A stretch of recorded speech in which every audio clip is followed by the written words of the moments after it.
د طالبانو لیک ته د امریکا غاښ ماتونکی جواب. امریکا څنګه طالبانو ته خپل تازه شرط وړاندې کړ؟ طالبانو څه هیله درلوده؟ ولې هغسې ونه شول؟ جزئیات په ویډیو کې وګورئ او چینل سبسکرایب کړئ. لیدونکو السلام علیکم. د امریکا متحده ایالاتونو د جمعې په ورځ د طالبانو د هغې غوښتنې په ځواب کې چې د افغانستان شتمنۍ ازادې کړي وویل د کابل نوی حکومت لومړی باید مشروعیت ترلاسه کړي. د افغانستان لپاره د امریکا ځانګړي استازي توماس ویسټ په خپله ټویټر پاڼه کې لیکلي دي واشنګټن ډیر مخکې د پخواني حکومت په مهال طالبانو ته په زغرده ویلي وو چې که طالبان د خبرو پر ځای د زور له لارې واک ترلاسه کړي له بشري مرستو به نورې پرېنږدي چې افغانستان سره وشي.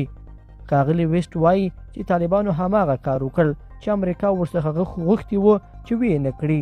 ډیری طالب چارواکي وایي چې دوی نه غوښتل چې کابل ونیسي او حتی د اګست په 15مه د قطر دفتر اعلان وکړ چې هیڅ طالب باید کابل ته داخل نشي. خو د حقانی شبکې د پاکستان ISI په لمسون کابل ته ننوته چې په نتیجه کې د افغانستان پخوانی ولسمشر اشرف غني له هیواده وتلو ته مجبور شو او نور طالبان هم اړ شول چې د حقانی شبکې د غړیو له ننوتو او د حکومت له پرځېدو وروسته کابل ته ننوځي.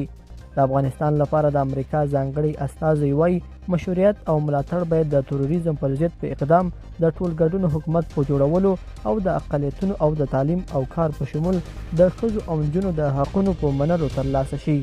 طالبانو د واک له ترلاسه کولو سره سم د نجونو ښوونځي بند کړل. پوهنتونونه یې هم په دې خاطر بند کړي چې نجونې او هلکان سره بیلولی نشي. ملي بیرغ او ملي سرود یې منع کړل او په لوی لاس هم د افغانانو او هم نړیوالې ټولنې دښمني ځان ته وپاروله. د طالبانو د حکومت د بهرنیو چارو سرپرست وزیر امیر خان متقي د چهارشنبې په ورځ د امریکا کانګرس ته په یو پرانیستي لیک کې غوښتنه وکړه چې امریکا دې د افغانستان شتمنۍ ازاده کړي. د اګست په 15مه د طالبانو له واک ته رسېدو وروسته امریکا د افغانستان بانک 9.5 میلیارډ ډالر شتمني کنګل کړه. که څه هم دا پیسې د افغانیو د پشتوانۍ لپاره مهمې دي خو د افغانستان د اقتصادي ستونزو لوی دلیل د نړیوالو مرستو درېدا د طالبانو د حکومت نه رسمیت او د وضعیت په اړه عمومي ناباوري ښودل کیږي.